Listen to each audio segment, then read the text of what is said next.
competitor's doing this, we're going to copy them, and the customer's moving forward, you're still back here. The customer's just progressing on. So the biggest threat you're going to find is being too comfortable and not being uncomfortable. And uncomfortable doesn't have to mean we were back in the office 5 days a week. Uncomfortable has to mean, like, what are we doing to continue to grow? And when you are uncomfortable, understand why. Understand if it's something new or something different. I grew up in one of the most uncomfortable and horrid, no, it was also horrid, but harshest conditions in the world. And I moved to one of the most lonely and harshest boardrooms in the world. Being told in Amazon by Jeff that you are wrong. Lessons from the outback to the lessons here in the boardroom are exactly the same. The lessons that really took me forward in my life and my career grew up because of discomfort. Are we going to eat tonight? Is that snake wrapped around my foot going to kill me, or can I pick it up and play with it? It's a decision you have to make every day. And a boardroom or a company is no different. The politics and the dynamics inside big organizations are no different than the outback. And those lessons were phenomenal. So just very quickly about this photograph, that's a 1968 2.4 litre Land Rover, 4 doors, held 4 kids, 2 parents. We learned school by correspondence, or back in the day it was by the air, so it's a two-way radio. That little handsome guy on the left-hand side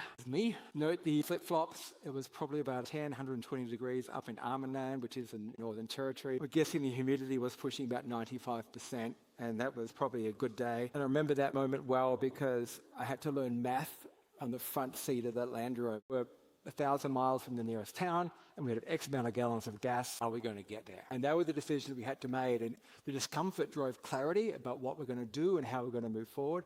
And discomfort has been part of my life, whether it's been sitting in the Land Rover, racing ultra marathons, or in a boardroom. That discomfort has really kept me going and has kept me alive. And it's one thing I do believe that the companies are really missing now. If you think about the best moment of your life, not talking about having a kid, I'm not talking about getting married or getting divorced, I'm talking about the best moment of your life for a second. I guarantee that comes from discomfort. I guarantee the second beforehand that comes from discomfort. Only under 1% of the world of people are going to run a marathon. Under 1% of the world are ever going to have broken toenails or torn muscles or chafing or have to get up in the early morning and run a marathon. Running a marathon is not a pleasant thing to do. Who wants to get up and run 26.2? It's not that easy to do. But under 1% of the world will ever have that photograph taken at the finish line with that ribbon around their neck. So there are two sides of discomfort. And we always think about the easy road, the easy photograph. Our AI can put that finishing line medal across my neck.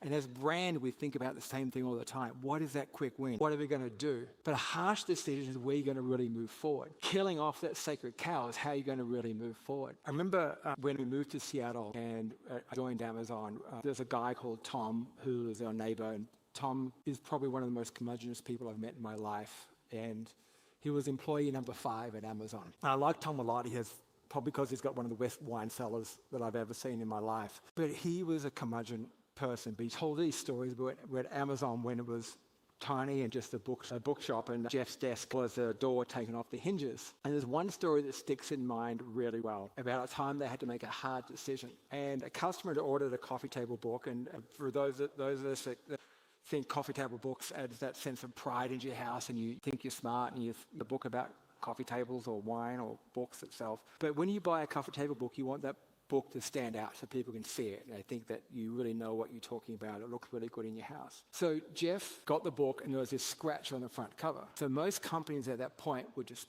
mail it off. The customer's not going to care. We'll just get rid of it. But at that point, Amazon or Jeff made a decision of like, should we send it off and not care? Or should we make the hard decision? Should we eat the donkey and actually order them a new book